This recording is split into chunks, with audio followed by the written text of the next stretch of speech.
നമസ്കാരം, വീക്ക്ലി ട്രെൻഡ്സെറ്റേഴ്സിലേക്ക് സ്വാഗതം.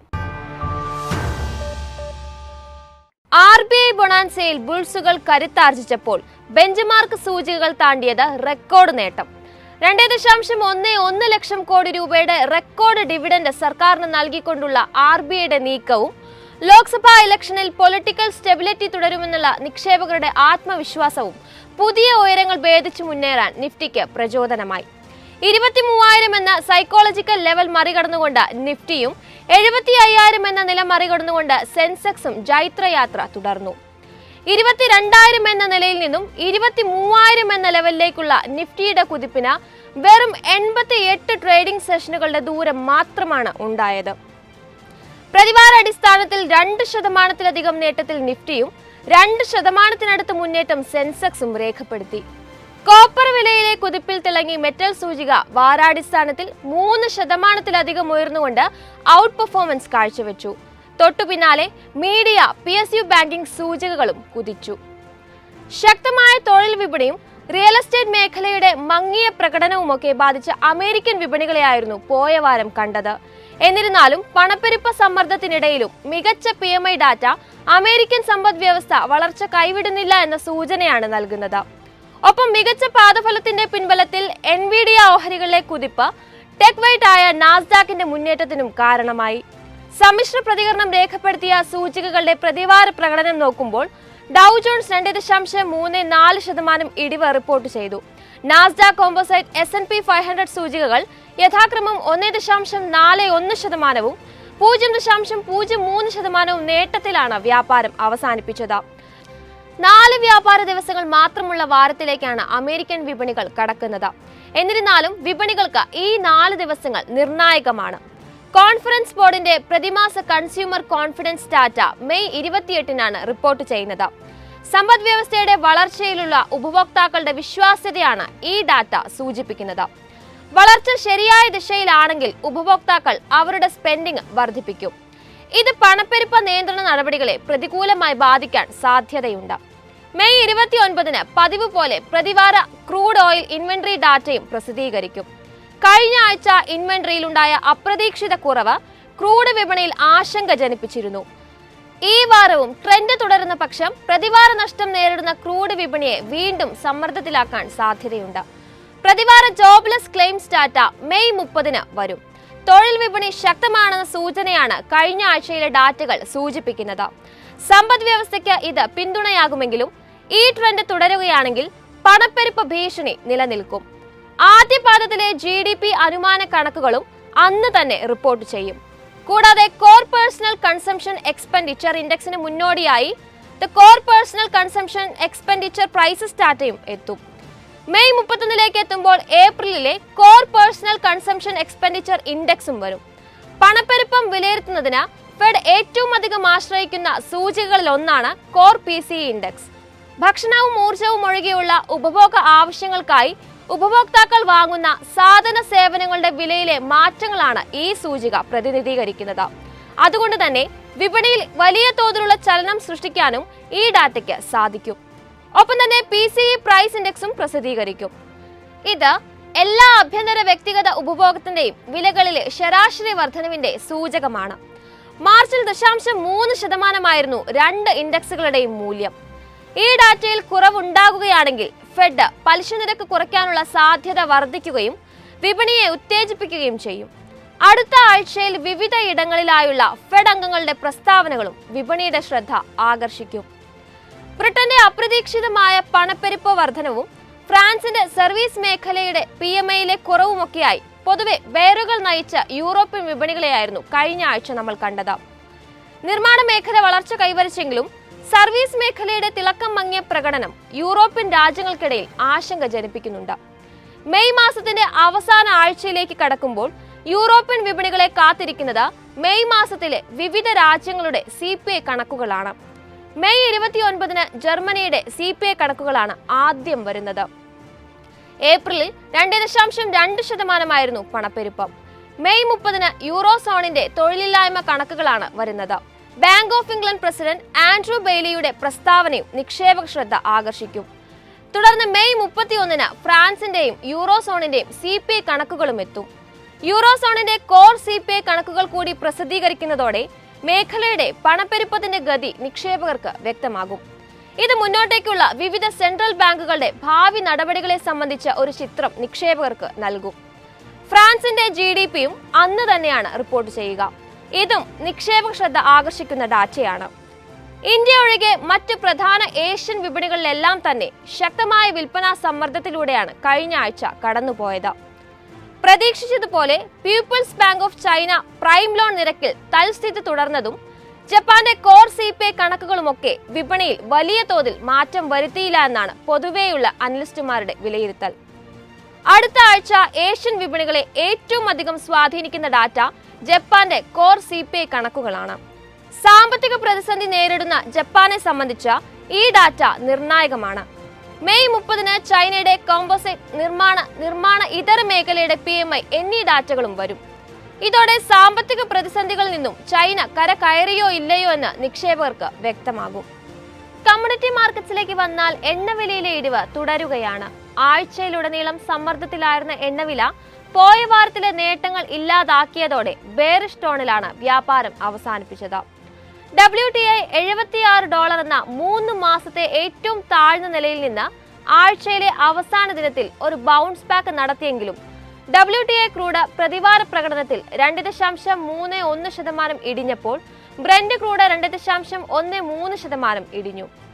ടെക്നിക്കൽ സൈഡിൽ 3 മാസത്തെ ഏറ്റവും താഴ്ന്ന വിലയിലേക്ക് എണ്ണവില എത്തിയതോടെ WTIയിൽ $75.27 വാച്ച് ചെയ്യേണ്ട സുപ്രധാനമായ സപ്പോർട്ട് ലെവൽ.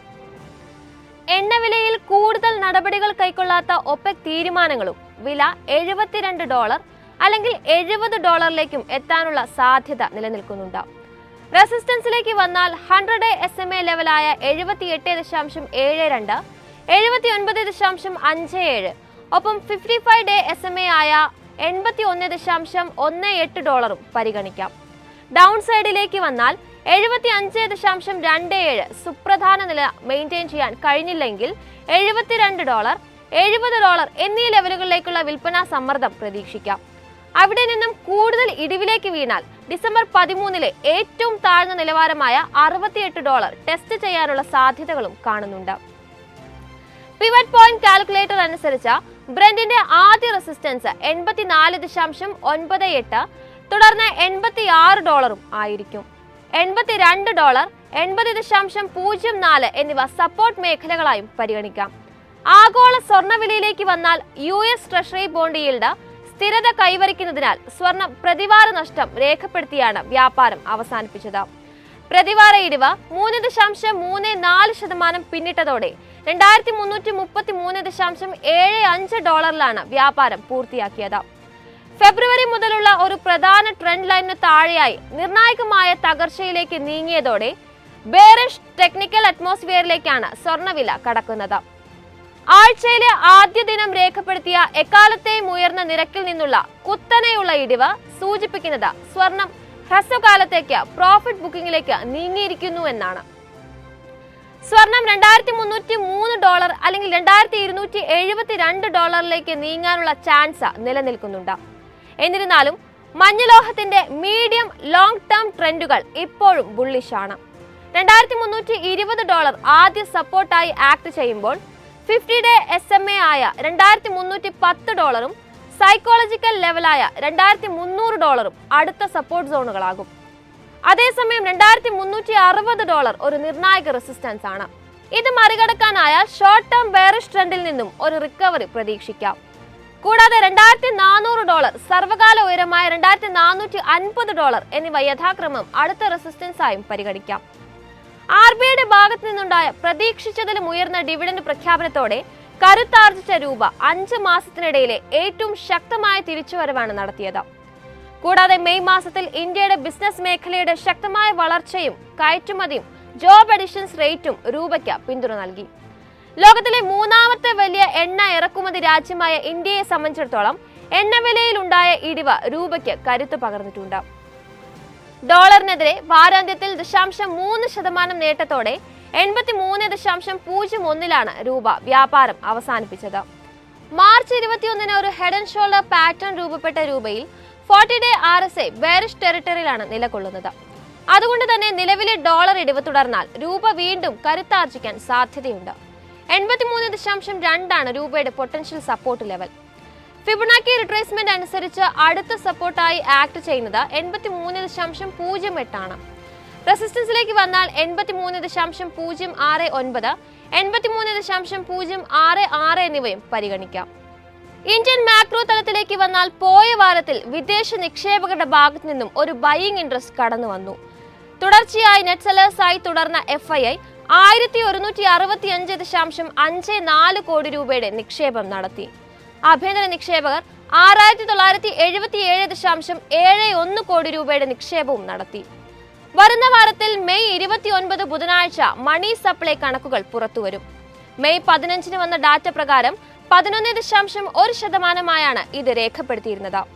മെയ് 31 വെള്ളിയാഴ്ച പുറത്തുവരുന്ന മാർച്ച് പാദത്തിലെ GDP കണക്കുകളാണ് വിപണിക്ക് നിർണായകം. ഡിസംബർ പാദത്തിൽ ഇന്ത്യയുടെ GDP 8.4% വർദ്ധിച്ചിരുന്നു. എന്നാൽ ഇത്തവണ അഗ്രികൾച്ചർ സെക്ടറിൽ പ്രതിസന്ധികൾ തുടരുന്നതിനാൽ ഇത് 6.6% കുറയുമെന്നാണ് വിദഗ്ധർ വിലയിരുത്തുന്നത്. റേറ്റിംഗ് ഏജൻസിയായ ഇക്ര GDP വളർച്ച 6.7% ആകുമെന്ന് അനുമാനിക്കുന്നു. അന്ന് തന്നെയാണ് ഇൻഫ്രാസ്ട്രക്ചർ ഔട്ട്പുട്ട് കണക്കുകളും വരുന്നത്. ഔട്ട്പുട്ട് നിരക്കും മാർച്ചിലെ 7.1% നിന്നും ഏപ്രിൽ ആയപ്പോഴേക്കും 5.2% കുറഞ്ഞിരുന്നു. ഫിസിക്കൽ ഡെഫിസിറ്റ് കണക്കുകളും വെള്ളിയാഴ്ചയാണ് വരുന്നത്. 15,013.65 ബില്യണായി ധനക്കമ്മി വർദ്ധിച്ചിരുന്നു. ഈ വർധനവ് തുടരുമോ എന്നത് നിക്ഷേപകർ നിരീക്ഷിക്കും. കൂടാതെ ഫോറിൻ റിസർവ് കണക്കുകളും ബാങ്ക് ലോൺ ഡിപ്പോസിറ്റ് കണക്കുകളും പതിവ് പോലെ അറിയാം. മെയ് 17 അവസാനിച്ച വാരത്തിൽ ബാങ്കുകളുടെ വായ്പാ വളർച്ച 19.6% ഉയർന്നിട്ടുണ്ട്. നിക്ഷേപ വളർച്ചയാകട്ടെ 13.6% നേരിയ വളർച്ച രേഖപ്പെടുത്തി. ഇന്ത്യയുടെ വിദേശ നാണ്യ കരുതൽ ശേഖരം മെയ് 17 അവസാനിച്ച ആഴ്ചയിൽ വീണ്ടും സർവകാല ഉയരത്തിലെത്തി. ഫോറക്സ് $4.54 ബില്യൺ വർദ്ധിച്ച് $648.7 ബില്യൺ ജൂൺ 1 വരുന്ന ഓട്ടോ സെയിൽസ് ഡാറ്റ ഓട്ടോ ഓഹരികളിലും ചലനമുണ്ടാക്കും. കോർപ്പറേറ്റ് തലത്തിൽ കമ്പനികളുടെ റിസൾട്ട് സീസൺ അതിന്റെ അവസാനത്തിലേക്ക് അടുത്തിരിക്കുന്നു. മിഡ് സ്മോൾ ക്യാപ് സ്പേസിൽ നിന്നുള്ള കമ്പനികളുടെ ഫലങ്ങളാണ് കൂടുതലായും ഇനി വരാനുള്ളത്. എങ്കിലും മെയ് 27 തിങ്കളാഴ്ച ഇൻഷുറൻസ് ഭീമൻ LICയുടെ റിസൾട്ടായിരിക്കും നിക്ഷേപക ശ്രദ്ധ പിടിച്ചുപറ്റുന്നത്. ഡിസംബർ പാദത്തിൽ രേഖപ്പെടുത്തിയ വളർച്ച നിലനിർത്താൻ 4ാം പാദത്തിലും സാധിച്ചിട്ടുണ്ടോ എന്നത് വിദഗ്ധർ വിലയിരുത്തും. മെറ്റൽ സൂചികയിൽ 4.53% വെയിറ്റേജ് ഉള്ള NMDCയുടെയും 2%-ലധികം വെയിറ്റേജ് ഉള്ള നാൽക്കോയുടെയും പാദഫലങ്ങളും അന്നേ ദിവസം അറിയാം. പൊതുവെ കോപ്പർ വില കുതിച്ചതിന് പിന്നാലെ മുന്നേറ്റ പാതയിലായിരുന്നു മെറ്റൽ സൂചിക. പക്ഷേ സൂചികയുടെ നേട്ടത്തിനൊപ്പം എത്താൻ രണ്ട് ഓഹരികൾക്കും കഴിഞ്ഞിരുന്നില്ല. ഫലങ്ങൾ വരുന്നതിന് മുന്നോടിയായി ഓഹരികളിൽ മേലുള്ള ഈ സമ്മർദ്ദം തുടരുമോ എന്നതും കണ്ടറിയേണ്ടതുണ്ട്. ഹോട്ടൽ സെഗ്മെന്റിൽ നിന്നും ജുനിപ്പർ ഹോട്ടൽസിന്റെ ഫലങ്ങളെയും നിക്ഷേപകർ ഉറ്റുനോക്കും. 28 ചൊവ്വാഴ്ചയിൽ റെയിൽ സെക്ടറിൽ നിന്ന് IRCTCയുടെ ഫലങ്ങൾ വരും. കൂടാതെ റിയൽ എസ്റ്റേറ്റ് സെക്ടറിൽ നിന്നും പ്രസ്റ്റീജ് എസ്റ്റേറ്റ്, ബ്രിഗേഡ് എന്റർപ്രൈസ് എന്നിവയുടെ ഫലങ്ങൾ റിയൽറ്റി സൂചികയിൽ സ്വാധീനം ചെലുത്തും. പ്രസ്റ്റീജ് എസ്റ്റേറ്റിന് 9%, ബ്രിഗേഡ് എന്റർപ്രൈസിന് 6% വെയിറ്റേജുമാണ് സൂചികയിലുള്ളത്. ഹോട്ടൽ സെഗ്മെന്റിൽ നിന്ന് EIH ഹോട്ടൽസ് അന്നേ ദിവസം ഫലങ്ങൾ പുറത്തുവിടും. മാർച്ച് പാദത്തിൽ നേരിയ വർധനവ് മാത്രമാണ് ലാഭത്തിൽ കമ്പനിക്കുണ്ടായത്. എങ്കിലും ഓർഡറുകളും സെയിൽസും മെച്ചപ്പെട്ട് വരുന്നുണ്ട് എന്നത് മാനേജ്മെന്റ് അറിയിച്ചിരുന്നു. എത്രത്തോളം വളർച്ച ഉണ്ടായി എന്നത് ഫലത്തിൽ നിന്നറിയാം. തൊട്ടടുത്ത ദിവസം തന്നെ ലെമൺ ട്രീ ഹോട്ടൽസിന്റെ ഫലങ്ങളും വരും. 29 ബുധനാഴ്ച നിഫ്റ്റി നെക്സ്റ്റ് 50യിൽ ഉൾപ്പെടുന്ന കമിൻസ് ഇന്ത്യ, ഓട്ടോ സൂചികയിൽ ഉൾപ്പെടുന്ന സംവർധന മദേഴ്സൺ എന്നിവയുടെയും ഫലങ്ങളും SJVN, മസഗോൺ ഷിപ്പ് ബിൽഡേഴ്സ് എന്നിവയുടെയും ഫലങ്ങളാണ് കൂടുതൽ ശ്രദ്ധ നേടുക. 30 വ്യാഴാഴ്ച നിക്ഷേപക ശ്രദ്ധ ആകർഷിക്കുന്ന പ്രധാന കമ്പനികൾ Apollo hospitals, Muthoot finance, Bharat dynamics എന്നിവയാണ്. കേരള കമ്പനിയായ മുത്തൂറ്റ് ഫിനാൻസിനെ സംബന്ധിച്ച് 3ാം പാദത്തിൽ തങ്ങളുടെ ബിസിനസ് എക്സ്പാൻഷനും മറ്റ് ആവശ്യങ്ങൾക്കുമായി 10,000 കോടി രൂപ സമാഹരിക്കാൻ തീരുമാനിച്ചിരുന്നു. കമ്പനിയുടെ ഇത്തരം നടപടികളിൽ ഫലം കണ്ടോ എന്നത് 4ാം പാദ ഫലങ്ങളിൽ നിന്ന് വ്യക്തമാകും. റിസൾട്ട് വരുന്നതിന് മുന്നോടിയായി ഭാരത് ഡൈനാമിക്സിൽ ഒരു പ്രീ റാലി കണ്ടിരുന്നു. അതോടൊപ്പം ഷെയർ സ്പ്ലിറ്റ് കൂടി നടന്നതോടെ വെള്ളിയാഴ്ച മാത്രം 15% മുന്നേറ്റം ഓഹരിയിലുണ്ടായി. ഇതോടെ പ്രതിവാര അടിസ്ഥാനത്തിൽ 30%-ലധികം മുന്നേറ്റമാണ് ഓഹരി കാഴ്ചവെച്ചത്. ഫലങ്ങൾ വരുന്നതും ഓഹരിയിൽ കൂടുതൽ ചലനമുണ്ടാക്കും. ഓർഡർ പൈപ്പ്ലൈൻ ശക്തമായി തന്നെ തുടരുന്നതിനാൽ പൊതുവെ നല്ല ഫലങ്ങളാണ് വിദഗ്ധർ പ്രതീക്ഷിക്കുന്നത്. IPO വിപണിയിലേക്ക് വന്നാൽ മെയിൻ ബോർഡിൽ നിന്നും വരുന്ന വാരത്തിൽ വർക്ക് സ്പേസ് സൊല്യൂഷൻസ് പ്രൊവൈഡറായ ഓഫീസ് സൊല്യൂഷൻസ് IPO ആണ് ലിസ്റ്റിംഗിന് തയ്യാറെടുക്കുന്നത്. തിങ്കളാഴ്ച അവസാനിക്കുന്ന ബിഡിങ്ങിന് ശക്തമായ പ്രതികരണമാണ് ലഭിക്കുന്നത്. ഇഷ്യൂവിൽ നിന്ന് 598.93 കോടി രൂപ സമാഹരിക്കാൻ ലക്ഷ്യമിടുന്ന കമ്പനി മെയ് 30-നായിരിക്കും ദലാൽ സ്ട്രീറ്റിൽ അരങ്ങേറ്റം കുറിക്കുക. ടെക്നിക്കൽ സൈഡിലേക്ക് വന്നാൽ ആഴ്ചയിലുടനീളം ബുള്ളിഷ് കാൻഡിൽ ഫോം ചെയ്ത നിഫ്റ്റി തുടർച്ചയായ രണ്ടാമത്തെ ആഴ്ചയിലും 2% നേട്ടം നിലനിർത്തി. പക്ഷേ ഹയർ ലെവലുകളിൽ വിൽപ്പനാ സമ്മർദ്ദത്തെ സൂചിപ്പിക്കുന്ന ലോങ് അപ്പർ ഷാഡോയുള്ള ബുള്ളിഷ് കാൻഡിൽ ഫോം ചെയ്തതായിരുന്നു നിഫ്റ്റിയുടെ ഡെയിലി ബേസിസിലുള്ള ക്ലോസിംഗ്. ഏറെ പ്രതീക്ഷയോടെ 23,000 എന്ന സൈക്കോളജിക്കൽ ലെവൽ തൊട്ടെങ്കിലും ക്ലോസിംഗ് ബേസിസിൽ ഇത് നിലനിർത്താനായില്ല. അതുകൊണ്ട് തന്നെ 23,000 എന്നത് സൂചികയുടെ ഒരു പ്രധാന റെസിസ്റ്റൻസ് ആകും. ഇത് മറികടക്കാൻ സാധിച്ചാൽ റൈസിംഗ് ചാനലിലെ അപ്പർ ബ്രാഞ്ചായ 23,100, 23,200 എന്ന റേഞ്ചിൽ റെസിസ്റ്റൻസും ലോവർ സൈഡിൽ 22,800 ഒരു സപ്പോർട്ടായി കണക്കാക്കാമെന്നും വിദഗ്ധർ പറയുന്നു. കഴിഞ്ഞ ആഴ്ചയിൽ ഒരു bullish piercing line pattern form ചെയ്ത സൂചികയിൽ വീക്കിലി അടിസ്ഥാനത്തിൽ ഹയർ ഹൈ ഉള്ള ഒരു സ്ട്രോങ് ബുള്ളിഷ് കാൻഡിൽ രൂപപ്പെട്ടത് ഒരു പോസിറ്റീവ് ട്രെൻഡിനെയാണ് സൂചിപ്പിക്കുന്നത് എന്നാണ് Angel one technical analyst Rajesh Bose പറയുന്നത്. ഈ സാഹചര്യത്തിൽ ട്രേഡർമാർ ഒരു അപ്സൈഡ് ബയാസ് പാലിക്കുകയും 22,800 ഏതൊരു മൂവ്മെന്റും ബൈയിങ് അവസരമായി എടുക്കാമെന്നും അദ്ദേഹം കൂട്ടിച്ചേർക്കുന്നു. അതോടൊപ്പം 23,100, 23,200 ഒരു പ്രധാന റെസിസ്റ്റൻസ് ആയേക്കുമെന്നും അദ്ദേഹം സൂചിപ്പിച്ചു. ഡെയിലി ചാർട്ടിൽ നിഫ്റ്റി സൂചിക 2050 SMA മുകളിൽ നിലനിൽക്കുന്നത് പോസിറ്റീവ് സൂചനയാണെന്ന് HDFC സെക്യൂരിറ്റീസിലെ സുഭാഷ് ഗംഗാധരൻ പറയുന്നു. വരുന്ന ആഴ്ചകളിൽ പുതിയ ഹൈസ് പ്രതീക്ഷിക്കാമെങ്കിലും വോളറ്റിലിറ്റിയുടെ സാധ്യത തള്ളിക്കളയാനാവില്ല എന്നും അദ്ദേഹം കൂട്ടിച്ചേർത്തു. 22,795, 22,630 എന്ന റേഞ്ച് സപ്പോർട്ടായി പ്രവർത്തിക്കുമെന്നും അദ്ദേഹം പറയുന്നു. ഷേർഖാൻ ടെക്നിക്കൽ അനലിസ്റ്റ് ജതിൻ ഗേഡിയ പറയുന്നത് ഇനി നിഫ്റ്റിയുടെ മേജർ റെസിസ്റ്റൻസ് 23,150 ആകുമെന്നും ലോങ് പൊസിഷൻ എടുക്കാൻ നോക്കുന്നവർ 22,800 സപ്പോർട്ടിൽ ട്രെയിലിംഗ് സ്റ്റോപ്പ് ലോസ് വെക്കാം എന്നാണ് SBI സെക്യൂരിറ്റീസിലെ വിദഗ്ധർ പറയുന്നത്. SBI സെക്യൂരിറ്റീസിലെ വിദഗ്ധർ പറയുന്നത് നിഫ്റ്റിയുടെ ഇമ്മീഡിയറ്റ് സപ്പോർട്ട് 22,750, 22,700, റെസിസ്റ്റൻസ് 23,150, 23,350 ആയി പ്രവർത്തിക്കുമെന്നാണ്. 23,000 മറികടന്നതിനാൽ അടുത്ത കുറച്ചു ദിവസങ്ങളിൽ നിഫ്റ്റി 22,950, 23,050 എന്ന റേഞ്ചിൽ കൺസോളിഡേറ്റ് ചെയ്തേക്കാമെന്നും 22,950 താഴെ ഏതൊരു നീക്കവും നിഫ്റ്റിയെ 22,800 നയിക്കുമെന്നും മറിച്ച് 23,050 മുകളിലുള്ള നീക്കം ഒരു റാലിയായി മാറിയേക്കാം എന്നാണ് LKP സെക്യൂരിറ്റീസിലെ technical analyst Roopak Dev പറയുന്നത്. ബാങ്ക് നിഫ്റ്റിയിൽ വരുമ്പോൾ തുടർച്ചയായ രണ്ടാമത്തെ ആഴ്ചയിലും 1.5% നേട്ടമുണ്ടാക്കിക്കൊണ്ട് പ്രതിവാര ചാർട്ടിൽ ഒരു ഹയർ ഹൈ പാറ്റേൺ ആണ് രൂപപ്പെട്ടിരിക്കുന്നത്. വെള്ളിയാഴ്ചയിലെ വ്യാപാരത്തിൽ 49,000 എന്ന ലെവൽ നിലനിർത്താൻ സാധിച്ചില്ലെങ്കിലും ഇത് കൂടുതൽ മുകളിലേക്ക് നീങ്ങുന്നതിനുള്ള സൂചികയ്ക്ക് സഹായകമാകും. അടുത്ത വാരത്തിലേക്ക് വരുമ്പോൾ സൂചിക 48,500 തുടരുന്നിടത്തോളം കാലം പോസിറ്റീവ് സെന്റിമെന്റ് തുടരുമെന്നും ഏതൊരു ഇടിവും ബൈയിങ് ഇൻട്രസ്റ്റ് കൊണ്ടുവന്നേക്കാമെന്നും രൂപക് ദേവ് പറഞ്ഞു. ഉയർന്ന തലത്തിൽ ഇമ്മീഡിയറ്റ് റെസിസ്റ്റൻസ് 49,000, 49,500, ഡൗൺ സൈഡിൽ ഇമ്മീഡിയറ്റ് സപ്പോർട്ട് 48,800 ആണെന്നും അദ്ദേഹം കൂട്ടിച്ചേർത്തു.